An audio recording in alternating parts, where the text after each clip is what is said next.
Hello everyone, welcome back to my channel. তো সামনেই সরস্বতী পূজা এসে গেছে, তাই ভাবলাম চলো তোমাদের সাথে আরও একটা সরস্বতী পুজোর মেকআপ লুক শেয়ার করি। তো প্রথমেই আমি ফেসে একটু ময়শ্চারাইজার অ্যাপ্লাই করে নেব। তোমাদের স্কিন টাইপ যেমনই হোক না কেন, কম্বিনেশন ড্রাই কিংবা অয়েলি, ময়শ্চারাইজারটা কিন্তু স্কিপ করা যাবে না। এরপর আমি অ্যাপ্লাই করব প্রাইমার, সেটা একেবারে পরিমাণ মতো, কারণ প্রাইমার না অ্যাপ্লাই করলে মেকআপটা ফ্ললেস দেখাবে না। এটা তোমরা ব্রাশের সাহায্যে কিংবা হাতের সাহায্যেই অ্যাপ্লাই করতে পারো। এরপর আমি আমার ডার্ক স্পটগুলোকে কভার করার জন্য ইউজ করছি কনসিলার। সেটাকে ব্লেন্ড করার পরে আমি অ্যাপ্লাই করছি একটু বেস। এখানে আমি খুব মিনিমাল প্রোডাক্ট ইউজ করছি যাতে মেকআপটা ন্যাচারাল লাগে, আর সেটাকে আমি খুব ভালো করে ব্লেন্ড করে নেব যাতে ফিনিশিং লাইনটা বোঝা না যায়। এরপর ফুল মেকআপটা সেট করার জন্য ইউজ করছি আমি একটু কম্প্যাক্ট। মেকআপটা সেট করে নেওয়ার পর আমি আমার আইব্রোটাকে ফিল করব, তার জন্য একটা আইব্রো কিট নিয়েছি। এখানে আমি ডার্ক ব্রাউন শেড ইউজ করছি যাতে আইব্রোটা ফেক বলে মনে না হয়। আর তারপর সেটাকে আরও ন্যাচারাল লাগানোর জন্য আমি একটু স্পুলি দিয়ে কম করে নেব। এরপর আমি করব আই মেকআপ, আর তার জন্য এই নিউড শেডগুলো ইউজ করব। ফার্স্ট আমি একটা পিচেস শেড নিয়ে ক্রিজ লাইনে অ্যাপ্লাই করব একটা ব্লেন্ডিং ব্রাশের হেল্পে, এবং সেই ব্রাশটা দিয়ে তার থেকেও একটু লাইট শেড নেব, নিয়ে ক্রিজ লাইনটাকে আরও একবার ব্লেন্ড করে নেব। এরপর ফুল লিডে একটা লাইট ব্রাউন শেড অ্যাপ্লাই করব, আর আউটার কর্নারে ইউজ করব একটু ডার্ক শেড।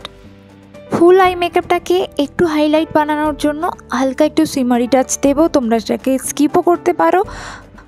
ক্যামেরায় যেমন দেখছো ঠিক সেই রকমই একটা হালকা টাচ দিয়েছি। এবার লোয়ার ল্যাশ লাইনটাও আমি একটু ব্রাউন কালার আইশ্যাডো দিয়ে ব্লেন্ড করে নেব। আর বাঙালিদের কিন্তু কাজল ছাড়া সরস্বতী পুজোর লুক কমপ্লিটই হয় না, তো আমি এখানে একটা কর্নার ব্রাশের হেল্পে একটু জেল লাইনার কাজলের মতো করে অ্যাপ্লাই করে নিয়েছি। এরপর ফুল ফেসটার একটা প্রপার শেপ দেওয়ার জন্য কন্ট্যুর ইউজ করছি, আর এখানে আমি খুব মিনিমাল প্রোডাক্ট ইউজ করছি যেহেতু মর্নিং বেসিসে আমি মেকআপটা করছি। তো অনেকেই বলতে পারো কন্ট্যুরটা স্কিপ করাই যায়, আর সত্যি কথা বলতে মর্নিংয়ের দিকে মেকআপে কিন্তু কন্ট্যুরটা স্কিপ করে দিলে মেকআপটা আরও বেশি ফ্যাকাশে লাগে দেখতে, তাই আমি কন্ট্যুরটাকে স্কিপ করতে পারি না। এবার একটু ফিঙ্গারের হেল্পে নোজটাকে আমি কন্ট্যুর করে নিলাম, আর এখানে আমি কন্ট্যুরিংয়ের জন্য লাইট ব্রাউন শেড ইউজ করেছি।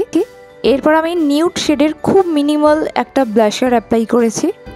এরপর আমি ইউজ করব লিপস্টিক, আর তোমরা যারা আমার মতো ডার্ক আর লাইট লিপস্টিক নিয়ে কনফিউশনে থাকো তারা দুটোকে মিক্স করে একটা নতুন কালার ক্রিয়েট করে ফেলতে পারো, যেমনটা এখন আমি করছি।